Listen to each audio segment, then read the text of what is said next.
Que l'on vienne à vélo, en famille ou entre amis, pour faire une bonne guinguette, les ingrédients sont souvent les mêmes. De l'eau, du soleil, un rafraîchissement et surtout une ambiance détente. On décompresse de notre journée de travail et on est là en mode apéro tranquille. L'esprit de guinguette, c'est d'abord le grand air, les bords de Loire, la gaieté, la nature, la danse. Car à Rochecorbon, on respecte la tradition. On y vient surtout pour guincher et pas besoin d'être un champion de la danse. Le mardi soir, l'établissement vous propose un cours de salsa. C'est l'occasion de danser avec plein de gens différents. Ça fait des connaissances, c'est sympa, c'est convivial. C'est l'avantage de la guinguette en fait, c'est qu'on retrouve vraiment tout le monde. C'est-à-dire qu'il y a des jeunes comme des vieux qui sont là pour apprendre et tout le monde apprend ensemble. Donc c'est chouette.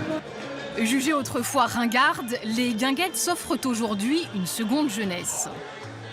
Au départ, moi quand je l'ai ouvert il y a 20 ans, j'ouvrais que le dimanche et c'était pour des personnes d'un certain âge, qui avaient 70-80 ans. Car les guinguettes de nos grands-parents, ça ressemblait plutôt à ça. Accordéon et bal-musette.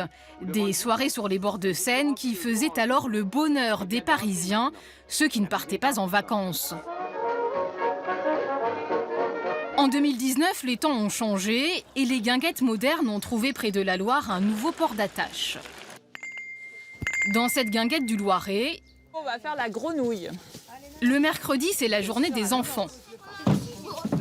Le serpent qui ondule dans tous les sens. Et donc là, vous allez devenir un beau petit papillon léger. Au programme aujourd'hui, un cours de yoga dans une ambiance Étendre zen. les bras le plus possible. J'en ai jamais fait, du coup j'ai découvert et j'ai bien aimé. C'était très bien, on a pu se détendre. Le fait d'être au bord de la Loire, avec la forêt autour, ça donne un cadre qui est plus inspirant aussi pour la pratique du yoga. Un cadre champêtre pour une guinguette atypique. À la Corne des Pâtures, tout s'inscrit dans une démarche écologique. Le lieu fonctionne en totale autonomie. On est éco-responsable. Donc en fait, on est parti d'une envie aussi de travailler l'électricité. Comme on ne pouvait pas avoir l'électricité jusqu'ici, on est parti de panneaux solaires. Du coup, des toilettes sèches. Du coup, on recycle notre eau et on travaille avec des producteurs locaux.